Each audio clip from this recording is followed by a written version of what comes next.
Iwas digital media muna. Yan ang pakiusap ng Catholic Bishops Conference of the Philippines o CBCP sa mga Katoliko ngayong Lenten season.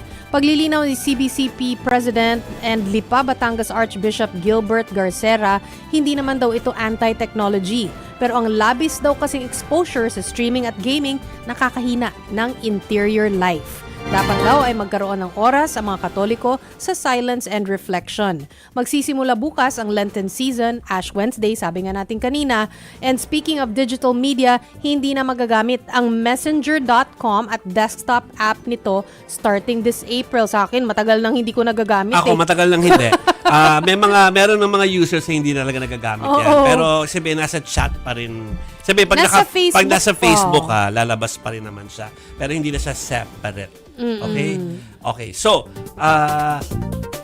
while we're waiting, sabihin ko lang na yung hamon ng CBCP, kaya nyo ba yan? Kasi ako kaya ko siya ng overnight. Na talagang, ako pa na sobrang alam niyo naman na almost online every time ako. No? Yeah. Sabi nga, ba't lagi naka-green kahit gabi? Naka-green yun pero malayo ang phone ko. As in, ilalagay ko sa malayo sa bed ko yung phone ko.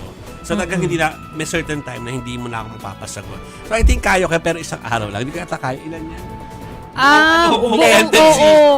Parang hindi ko yata kaya. Personally, hindi practical kasi meron akong mga coordination na ginagawa everyday talaga. Important coordination. Sa akin din mahirap. Kasi parang, alam mo yun, bahagi na kasi ng trabaho natin eh. Yes. Yung pag-check ng social media at saka yung mga online news sites. So pagkagising ko pa lang sa umaga, yun na agad yung gawin ko eh. Check muna tayo ng news sites. Check tayo ano yung mga nakalagay din sa social media ng News 5, 1PH, di ba? I eat news for breakfast. Yes! Ganun Routine si ko na yun eh. Pagkagising ko, nakatune in ako sa True FM. Pero ang gamit ko, Facebook o kaya YouTube. Yes. So parang, teka, medyo mahirap. Yeah. Pag nakita niyo po ako doon sa aking social, sa nakalagay, now watching. Ayan na. Dead, hindi ko kayo papansinin. Kahit na mag-ano kayo. Kaya naman kung kaya, pero hindi nga siya practical. Yes.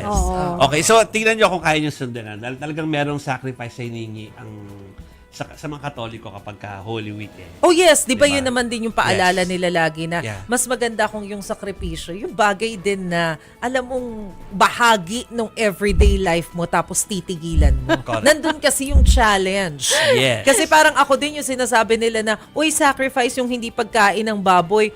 For me, hindi siya sacrifice kasi hindi ako mahilig sa baboy. Correct. Anak ko hindi. Yung homework niya, my Lenten sacrifice will be, sabi ko, you put there, you will not watch YouTube. Sabi niya, no! Sabi niya, I'll lessen my eating.